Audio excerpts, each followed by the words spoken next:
Let's do this. One day in 6th grade, I go to the bathroom and come back to the whole class laughing. A boy named Robert has put a clean tampon on my seat. "Look, guys," he shouts, "she's on her period! Gross!" Our teacher, apparently confused about what to do, is silent. I begin to cry. "No, I haven't even got my period yet," I shout, trying to be heard over all the laughter, but they're all having too much fun to stop and listen. This has been a tough year for me in school to begin with. I have no friends in my class. I try to make the best of it. I do all my work, I listen, I'm never disruptive, but Robert makes everything worse. For the next year, he does awful things to me. He goes through my notebooks, finds little love notes I write about my crush, gives them to him.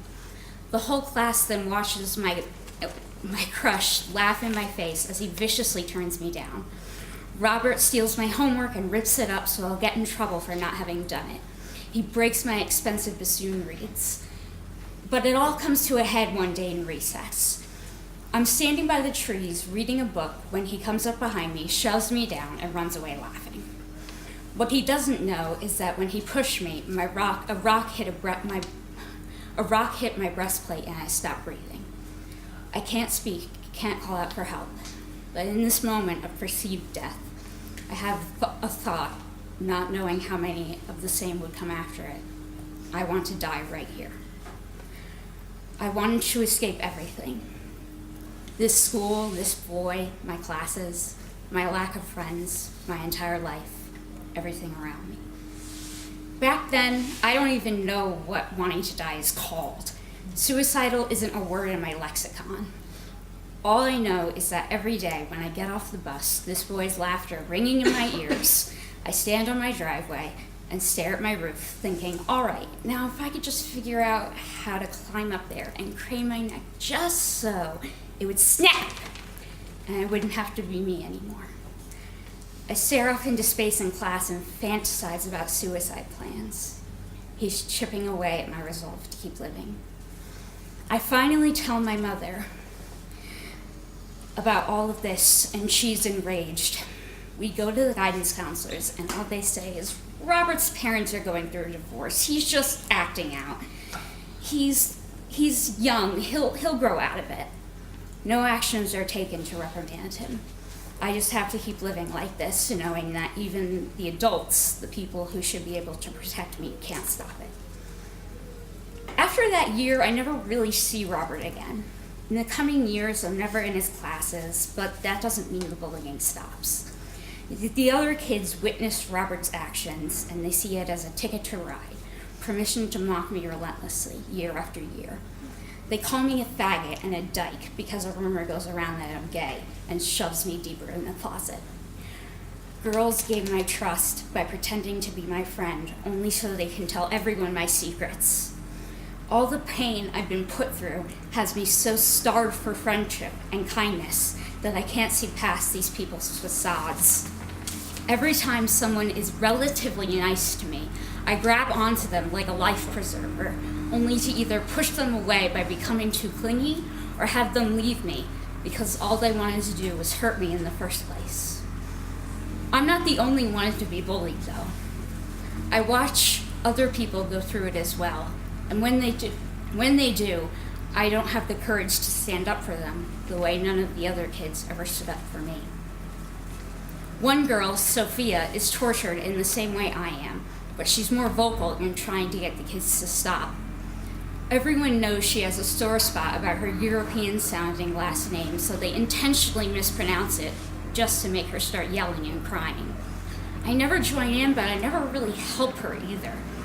She's so sad all the time, and I feel a kinship with her, yet I never go about talking to her or trying to be her friend. Everyone calls her annoying and ugly and a bookworm because she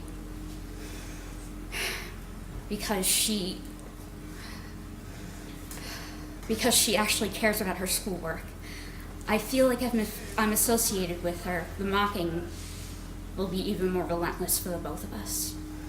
After high school, for a while, I'm not okay. All the suffering I've gone through catches up with me, and the December after graduation, I try to kill myself. I'm admitted into the psych ward that week, and it's the hardest I've ever had to go through. But after I'm released, it doesn't end there. I wind up trying to kill myself 2 more times over the following 4 years, having a total of 4 hospitalizations. In those days, I'm an anxious wreck all the time. I can't hold down a job, being so depressed on some days that I can't even get out of bed.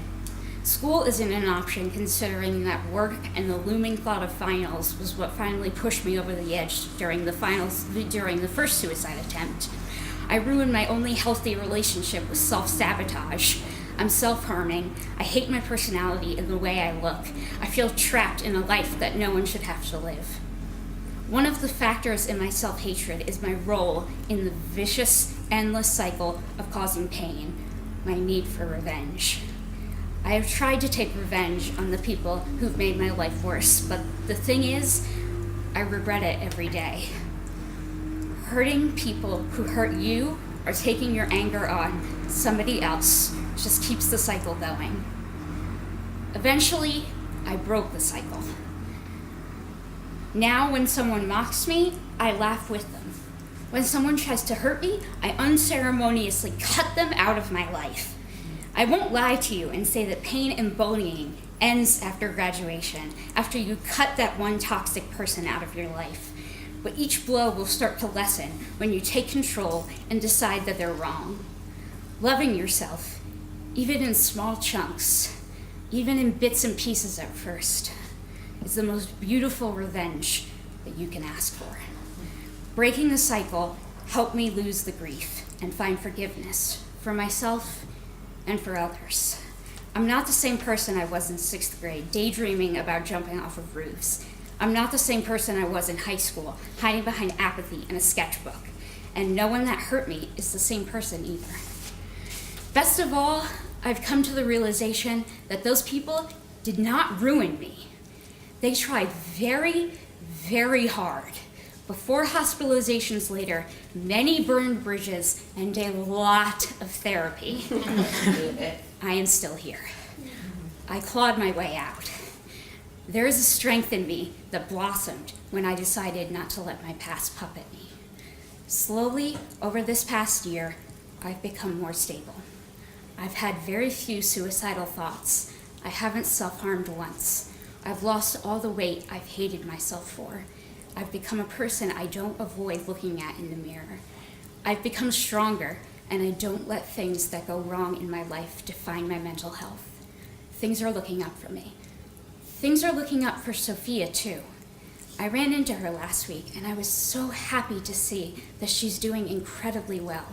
She told me she has a great job as an EMT, and that was so inspiring. She looked good. She looked happy. She's gotten better. I am getting better. Anyone can get better, and that is the most inspiring part of all. Oh.